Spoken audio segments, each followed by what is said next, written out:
ஒரு தெருவோரத்தில் யாருக்கும் சொந்தமில்லாத ஒரு நாய் இருந்தது. அது குரைக்காது. அதனால் எல்லோரும் அதை மௌனன் என்று அழைத்தார்கள். ஒரு நாள் அந்த தெருவில் அம்மா, மகள் இருவரும் குடியேறினார்கள். அந்த சிறுமி பெயர் மீனா. மீனா தினமும் மோனனுக்கு சாப்பாடு வைப்பாள். மோனன் எதுவும் செய்யாது. சாப்பிட்டு மீனா வீட்டின் முன் அமைதியாக உட்கார்ந்திருக்கும். ஒரு இரவு மீனா வீட்டில் தீப்பிடித்தது. அம்மாவும் மகளும் தூங்கிக் கொண்டிருந்தார்கள்.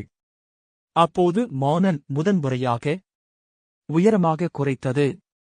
தெருமுழுக்க ஓடி மக்களை எழுப்பியது. மக்கள் ஓடி வந்து அம்மா, மகளை காப்பாற்றினார்கள். அடுத்த நாள் மோனன் மீண்டும் அமைதியாக இருந்தது. ஆனால் இப்போது அந்த தெருமுழுக்க சொல்லியது ஒன்றுதான். மௌனம் என்றால் பயம் இல்லை. அது அன்பின் ஆழம். மோனன் இனி தெருநாய் இல்லை. தெருவின் காவலன்.